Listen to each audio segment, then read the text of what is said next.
Thank you, Steve. Our guest speaker is visiting from, what's the other, is it just the 4 Toastmasters? Actually, all 3 of the other clubs. All three, yeah. What are all 3 of the other clubs, Justin? Feeling. Oh, we can't hear you. Oh, you can't hear me. We can now. Yeah, we can. Okay. Something happened though.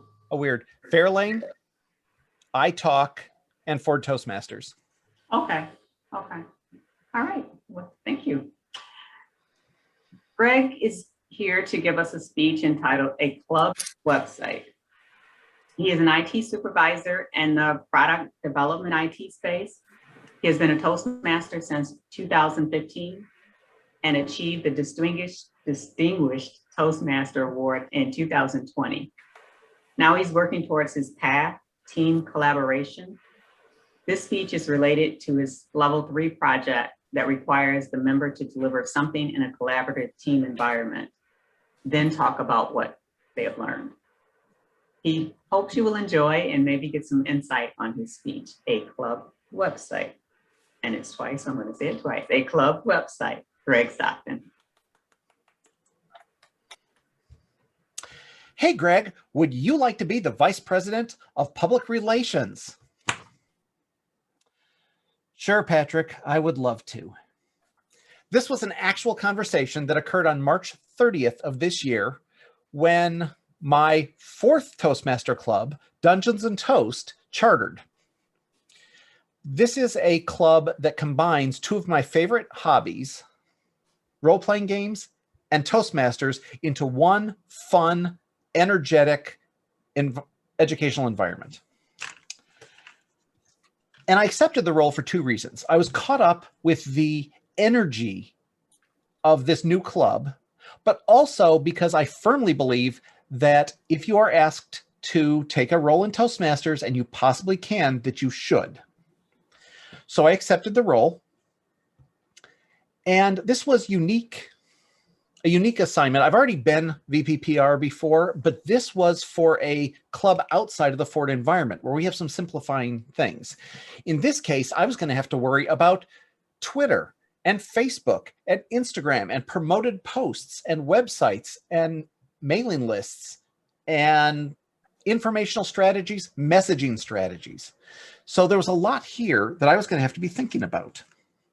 So I put together a vision of what I thought we needed to focus on, the scope, and the priorities for moving forward with a public relations strategy for this newly formed club. And the executive board absolutely loved it. But this speech is not about what I've accomplished. It's team collaboration. And what did a team accomplish? In this case, my speech or my vision was so popular that someone else came to me and said, I either want to be the next VPPR or I want you to mentor me in how to be the next VPPR. And I want to be on a committee with you. Okay, I would love that. And I'm happy to have you take over as VPPR. I will mentor you. 2 new people came into the club. They both wanted to jump on the PR committee as well. And then 2 advanced Toastmasters joined in. So all of a sudden I have a team going from 1 VPPR position to a team of 6 who want to help out in the PR space. Now, I took my 1-page document and I shared it with the team. And then from that point on, I had a very informal but tight circle of how we were going to work. Start with a vision, empower the people on the team to go forward and do whatever they're good at, lots of feedback, and go back to the vision and tweak the vision if appropriate, or use the vision as a filter for the kinds of work we're doing. Keep that in a tight circle, or even going the other direction where maybe the vision needs feedback based on the kinds of work being done. This was remarkably successful, and my team took the 1-page document I created into a 6-page living document of our priorities and our goals. The team went off and created a logo for the team because they felt like doing it, and I was totally happy to let them. And then a week ago, we had our first actual meeting. Instead of just going through the Discord, we actually met and talked about it. And as I signed on to the meeting, I realized that I hadn't created an agenda for this meeting, not because I wasn't prepared, but because I had forgotten that I was in charge of this team. We were so functionally effective as a team that there was no longer a need to be to have a leader. Now, I, of course, as the VPPR, had the prerogative to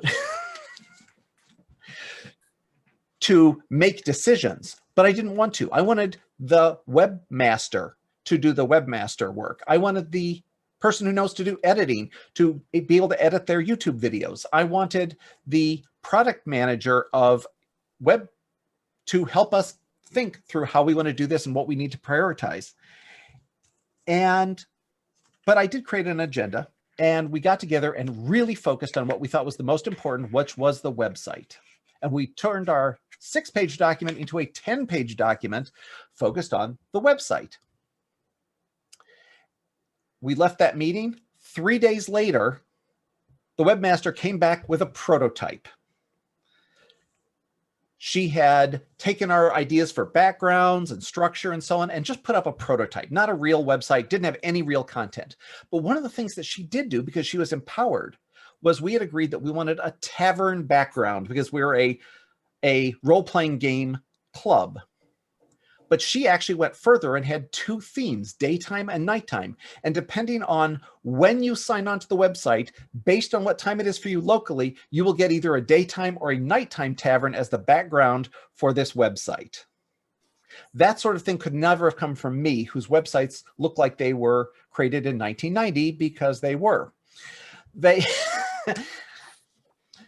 The ultimate effect of this was that we have something that people can now work on. We have a direction. We have everybody enthused and engaged and just pouring our Discord full of ideas and excitement. And all of it is from the team, with the end result that we should have a real website in 1 to 2 months, ready to go and release to the world. It was because the team was there. They had a vision, but they were free to work as they wanted. And I simply guided that vision that helped the team to be so effective. That is team collaboration, and that is real results from it. Madam Toastmaster. Thank you, Greg. Had to unmute.